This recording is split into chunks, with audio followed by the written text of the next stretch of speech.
नमस्कार दोस्तों, मैं हूं कर्नल अजय भंडारी और आप देख रहे हैं मेरा चैनल ऑलराउंडर एबीएस। सलवा जुडूम मूवमेंट की शुरुआत जून 2005 में नक्सलवादी गुरिल्लाओं से मुकाबला करने के लिए छत्तीसगढ़ के बीजापुर डिस्ट्रिक्ट में हुई थी। गोंडी लैंग्वेज में इसका मतलब है पीसफुल मार्च। यह एक स्टेट स्पॉन्सर्ड मूवमेंट था। कांग्रेस लीडर महेंद्र कर्मा ने नक्सलाइट्स के अगेंस्ट सलवा जुडूम मूवमेंट को लीड किया था। 2005 में छत्तीसगढ़ के मुख्यमंत्री रमन सिंह की बीजेपी सरकार ने लोकल यूथ्स को जो आदिवासी ट्राइब के थे एसपीओस बनाकर यानी कि स्पेशल पुलिस ऑफिसर्स बनाकर सलवा जुडूम में भर्ती करना शुरू किया। इन्होंने तकरीबन 4000 एसपीओस भर्ती किए और महीने का इनको 1500 से 3000 रुपया तनख्वाह भी दी गई। इन एसपीओस को हथियार दिए गए और इनको लड़ाई लड़ने की ट्रेनिंग भी दी गई। इनको कोया कमांडोज भी कहा जाता था। दिल्ली स्कूल ऑफ इकोनॉमिक्स में सोशियोलॉजी की प्रोफेसर नंदनी सुंदर ने 2007 में सुप्रीम कोर्ट में सलवा जुडूम के अगेंस्ट मामला ले जाते हुए दलील दी कि सलवा जुडूम व्यापारियों से, ठेकेदारों से, जमींदारों से, बिजनेसमैन से एक्सटॉर्शन वसूल कर रहा है और माओवादी से लड़ने के बहाने ये यूथ को किडनैप कर रहा है और कई मामलों में उनकी हत्याएं भी कर रहा है, जो ह्यूमन राइट्स का एक वायलेशन है। और उसके अनुसार ये गांव के गांव आदिवासियों से जबरन खाली भी करवा रहा है। सुप्रीम कोर्ट ने 5 जुलाई 2011 को अपनी रूलिंग में सलवा जुडूम को इलीगल घोषित कर दिया और सरकार को निर्देश दिया कि वो एसपीओस की भर्ती तुरंत बंद करे। उसने इनकी ट्रेनिंग पर भी बैन लगा दिया। नक्सल मूवमेंट की जड़ें छत्तीसगढ़ के दंतेवाड़ा और बस्तर डिस्ट्रिक्ट्स में बहुत गहरी हैं। यह एरिया दंडकारण्य के घने जंगलों से घिरा है और मिनरल रिसोर्सेज में बहुत धनी है, लेकिन यहाँ की पॉपुलेशन बहुत कम है और लोग आदिवासी हैं और बहुत गरीब हैं। यहाँ डेवलपमेंटल एक्टिविटीज बहुत लो लेवल पर है। Road network, communication network, school, अस्पताल, बिजली और रोजगार की घोर कमी है। नक्सलाइट्स के लिए अपना एजेंडा चलाने के लिए यह एक आइडियल सिचुएशन थी। उन्होंने poor governance, land rights, social inequality और रोजगार को लेकर लोकल ट्राइब्समैन को मोबिलाइज किया। माओवाद की फिलॉसफी की power flows from the barrel of the gun का प्रयोग करते हुए इन्होंने स्टेट के अगेंस्ट एक आर्म्ड स्ट्रगल शुरू कर दिया। गरीब किसान और ट्राइब्समैन जमींदारों, ठेकेदारों, फैक्ट्री और खदान मालिकों के खिलाफ वायलेंट तरीके से विरोध करने में नक्सलवादियों का सपोर्ट करने लगे। हत्याएं आम बात हो गईं और दंडकारण्य के घने जंगलों में इनको पकड़ पाना लगभग असंभव सा हो गया। दोस्तों, हिस्ट्री में थोड़ा पीछे चलते हैं। 18वीं शताब्दी में अंग्रेजों ने लोकल आदिवासियों से खदानों और फैक्ट्रीज में काम तो लिया, लेकिन उनका शोषण भी किया। टैक्स वसूलने के लिए उन पर नाना प्रकार के अत्याचार किए। कारखानों के कॉन्ट्रैक्टर्स मजदूरों के साथ जाहिलों का सब बर्ताव करते थे, जिससे आदिवासी सरकार के प्रति, एस्टेब्लिशमेंट के प्रति और बाहरी लोगों के प्रति घृणा करने लगे। राजा प्रवीर चंद्र भंजदेव बस्तर के 20वें राजा थे और लोकल आदिवासी उन्हें देवता की तरह पूजते थे। 1957 के विधानसभा चुनाव में उन्होंने अनडिवाइडेड मध्य प्रदेश में जगदालपुर असेंबली को रिप्रेजेंट किया था। 25 मार्च 1966 को पुलिस एक्शन में राजा की उनके जगदालपुर के राजमहल में गोली मारकर हत्या कर दी जाती है और इस कार्यवाही में 11 और आदिवासी जो उनकी सुरक्षा में तैनात थे की भी मौत हो जाती है। कांग्रेस की नेहरू सरकार इसको सेल्फ डिफेंस में पुलिस द्वारा चलाई गई गोलियां बताती है, लेकिन पूरे बस्तर में प्रोटेस्ट भड़क जाते हैं और आज तक आदिवासी इस घटना को भूल नहीं पाए हैं और अपने को मेन स्ट्रीम में पूरी तरह नहीं जोड़ पाए हैं। आदिवासियों की इस मनःस्थिति का फायदा एक साल बाद 1967 में नक्सलवादियों ने उठाया और किसान और मजदूर एकता के नाम पर स्टेट के खिलाफ लोगों को भड़काने में सफल रहे। दंडकारण्य जंगल में बसा बस्तर उनका बेस बन गया, उनका अड्डा बन गया। दोस्तों, छत्तीसगढ़ की नक्सलाइट मूवमेंट को अच्छी तरह से समझने के लिए हमें इतिहास के कुछ और पन्ने पलटने पड़ेंगे। मार्क्सवादी विचारधारा से प्रभावित एक एमएन रॉय करके शख्स अक्टूबर 1920 को यूएसएसआर जाता है और सीपीआई की स्थापना करता है। भारत वापस लौटकर वह अंडरग्राउंड कम्युनिस्ट सेल्स की स्थापना करता है। कम्युनिस्ट लिटरेचर लोगों के बीच सर्कुलेट करता है और ट्रेड यूनियंस का गठन किया जाता है। 1925 में कानपुर अधिवेशन में CPI communist party of India officially launch कर दी जाती है।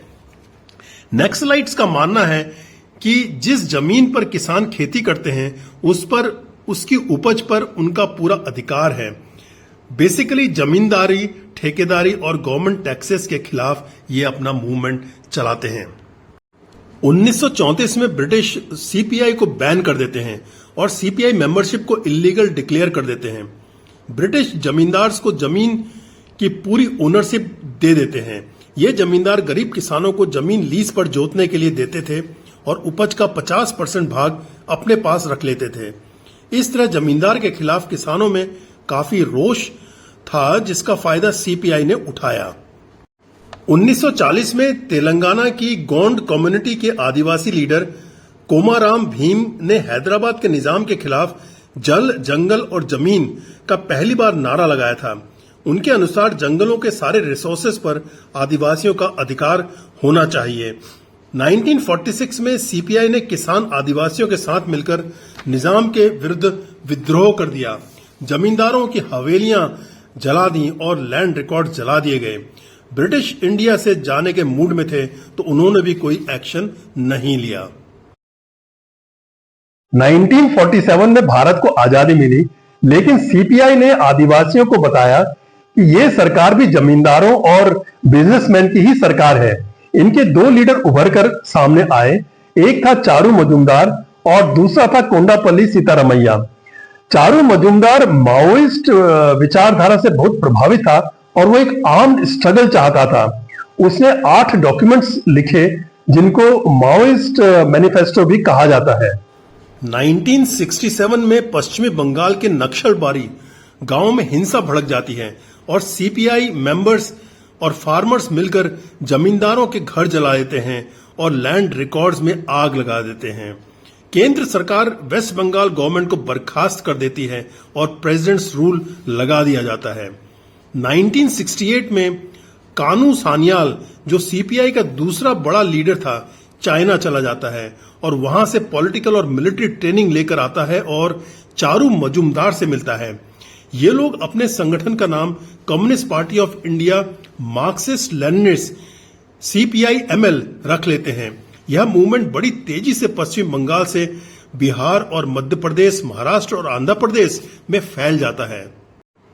अगस्त 1970 में ऑपरेशन स्टीपल चेस के तहत कानू सान्याल को अरेस्ट कर लिया जाता है और 20,000 नक्सल वर्कर्स को एप्रीहेंड कर लिया जाता है। 1972 को चारू मजूमदार को भी अरेस्ट कर लिया जाता है और वो पुलिस कस्टडी के 13वें दिन मर जाता है। कुछ समय बाद कानू सान्याल भी सुसाइड कर लेता है। 1975 में इंदिरा गांधी की सरकार maintenance of internal security act के तहत सारे नक्सलाइट्स को जेल में डाल देती है, लेकिन 1977 में मोरारजी देसाई की जनता सरकार अपने वायदे को निभाते हुए कि maintenance of internal security act के अंतर्गत जिसे बंदी बनाया गया है वो उसको रिहा कराएंगे। नक्सलाइट से रिटन स्टेटमेंट साइन कराते हैं कि वो दोबारा से हिंसात्मक गतिविधियों में शामिल नहीं होंगे और उनको रिहा कर देते हैं। इन रिलीज कम्युनिस्ट के साथ कोंडापल्ली सीतारामैया भी रिलीज हो जाता है और अंडरग्राउंड हो जाता है। 1980 दशक के आते आते वो बहुत स्ट्रांग हो जाता है और अपना पीपल्स वॉर ग्रुप PWG की स्थापना करता है। ये रेड कॉरिडोर में अपनी पैरेलल गवर्नमेंट चलाने लगता है और LTT और उल्फा के साथ भी लिंक्स स्थापित करता है और उनसे हथियार की और आईडी चलाने की ट्रेनिंग अपने कार्डर्स को दिलाता है। अक्टूबर 2003 में आंध्र प्रदेश के चीफ मिनिस्टर चंद्रबाबू नायडू के कॉन्वॉय को भी अटैक किया जाता है, जिसमें उन्हें काफी चोट आती है। 2005 से 2013 तक माओइस्ट अपने पीक पर थे। ये लोग प्राइवेट कंपनीज जो कोयला, मिनरल्स और फॉरेस्ट प्रोड्यूस का बिजनेस करते थे से एक्सटॉर्शन लेते थे और अमीर लोगों से प्रोटेक्शन मनी लेते थे और लोगों से टैक्स वसूली करते थे। नक्सलाइट माओइस्ट का सबसे घातक अटैक सीआरपीएफ पर 6 अप्रैल 2010 को हुआ, जब दंतेवाड़ा डिस्ट्रिक्ट में चिंतलनार विलेज के पास उन्होंने सीआरपीएफ कॉन्वॉय का एम्बुश किया। इस एम्बुश में 76 सीआरपीएफ पुलिसमैन और 8 माओइस्ट मारे गए। यह अटैक 300 माओइस्ट फाइटर्स द्वारा किया गया था, जिसमें इन्होंने पुलिस की बख्तरबंद गाड़ियों को उड़ाने के लिए 2 लैंड माइन्स का इस्तेमाल किया।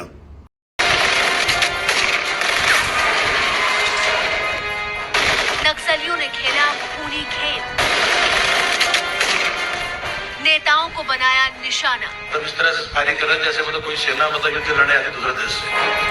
25 मई 2013 को सुकमा में एक इलेक्शन रैली से लौटते वक्त दरभा वैली में जो जगदालपुर से तकरीबन 50 किलोमीटर दूर है, महेंद्र कर्मा के कॉन्वॉय पर वुमेन माओइस्ट ने हमला बोल दिया। पहले एक आईडी एक्सप्लोजन होता है और दूसरे और तीसरी कारों पर फायरिंग की जाती है। इसके बाद चुन चुनकर लोगों को मारा जाता है। शीर्ष कांग्रेस लीडर्स को मार डाला गया। महेंद्र कर्मा को आइडेंटिफाई किया गया और 78 बार चाकू से हमला कर उसे भी मार दिया गया। इस एम्बुश में 28 लोगों की मौतें हुई, जिसमें कांग्रेस लीडर्स के अलावा सीआरपीएफ के जवान और विलेजर्स भी शामिल थे। 2014 के बाद आंतरिक कलह, रीजनल ग्रुपिज्म और टॉप लीडरशिप में करप्शन के कारण नक्सलाइट्स का डाउनफॉल शुरू हो जाता है। वहीं दूसरी तरफ छत्तीसगढ़ में गवर्नमेंट की डेवलपमेंटल एक्टिविटीज तेज कर दी जाती हैं और inter state government, CRPF, local police और इंटेलिजेंस के बीच कोऑर्डिनेशन को बढ़ा दिया जाता है और नतीजतन 21 मई 2025 में 27 माओवादियों को मारकर गिरा दिया जाता है। 2018 में जहां पैन इंडिया 124 डिस्ट्रिक्ट्स नक्सलाइट से अफेक्टेड थे, वहीं 2024 में इनकी संख्या घटकर मात्र 38 रह गई है।